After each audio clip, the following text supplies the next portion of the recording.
Hi, welcome to the online business ethics class at Edgewood College. My name is Professor Dennis Collins, and I'm both the instructor for this class as well as the author of the textbook we'll be using, which is titled Business Ethics: How to Design Ethical Organizations. We'll begin this class by talking about the flow chart for the syllabus in terms of what we're going to be covering from beginning to end.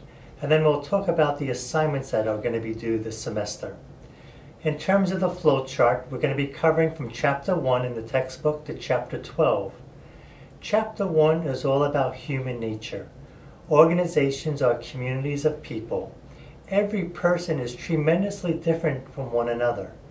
All of our ethics are very different as well, in terms of understanding what we think is right or wrong behavior, and what is acceptable and unacceptable behavior.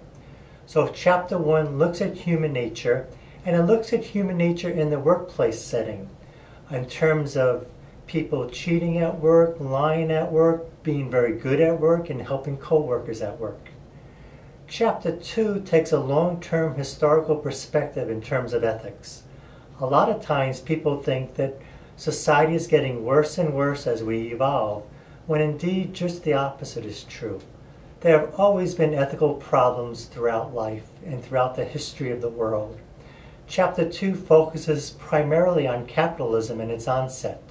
From the very get-go, when Christopher Columbus landed in the new land, he faced ethical dilemmas in terms of his treatment of the Native Americans and in terms of exploiting gold from the land for the king and the queen. So we look at the history of capitalism from the time of Christopher Columbus up until the present day, and things that are done to try to encourage ethical behavior and to discourage unethical behavior. Chapter 3 to the end of the book is all about managing within an organization. The first thing you have to do is hiring people. You want to make sure that the person you hire is very ethical as well as being very competent in whatever job task needs to get done. So every chapter is based upon best practices, beginning with Chapter 3, which are the best practices for hiring ethical people. Next, Chapter 4 looks at the next step that needs to be done, which is introducing the employee to the code of ethics and the code of conduct. And that should be done shortly after you hire somebody. Chapter 5, which occurs next, is taking employees and stepping them through an ethical decision-making framework. That chapter summarizes the history of moral philosophy within a reasonable number of pages so that any manager can understand how to arrive at moral conclusions when faced with ethical dilemmas. Chapter 6 is about ethics training. Every organization should do ethics training at least once a year, if not 2 or 3 times a year. And these are fun workshops.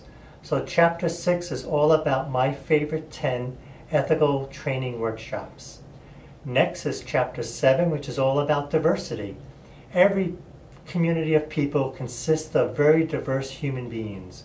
We're different according to our race and our ethnicity and our gender and just the way we view the world. So Chapter 7 is all about the best workshops I'm familiar with in terms of diverse ethics training. Next we have Chapter 8, which is all about ethics reporting systems.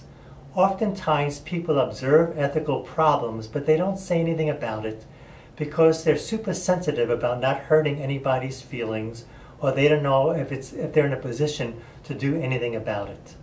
So for Chapter 8, we look at the best practices to break through on employee silence so that employees will share with you, the manager, ethical issues that are occurring within the organization. Chapter 9 follows the ethics reporting systems, and that is all about ethical leadership. All of us are ethical leaders. And people will look at us and will look at our behavior and will deduce from what they observe on how ethical we are in terms of our leadership qualities. So everybody in the organization, be you the CEO, a middle-level manager, or the lowest level person in the hierarchy, is a leader in terms of ethics. And you're leading people to be either more ethical or you're leading people to be unethical, because we're all watching each other and we're all setting the pattern in terms of what we expect other people to behave. Chapter 9 also talks about ethical leadership in terms of things that a manager can do for the benefit of the employees, which means establishing work goals that encourage ethical behavior, and also performance evaluations that reward ethical behavior and punish unethical behavior. Next we have Chapter 10, which is all about empowerment. You want all of your employees to feel as though that they're owners of the organization. And then Chapter 10 is best practices for doing that. That involves including people in on the decision making that need to be made every day at work, and then also having people feel as though they're owners by sharing in the financial benefits of organizational performance. Chapter 11 looks at the organization as a member of the ecosystem, so therefore it looks at the best practices for environmental management. So it teaches you how to create an environmental management system in the organization and a host of things you can do to improve your organization's environmental performance. The last chapter in the book, Chapter 12, is all about being a good corporate citizen. Organizations are members of a community, and you want to make sure that the community your organization is in is vibrant, attracting high-quality people, and is a safe and secure place to live. And you want your community to attract high-quality people, so this way you can employ high-quality people. So it's all about the interaction between the organization and the community. And that covers the textbook from Chapter 1 through Chapter 12.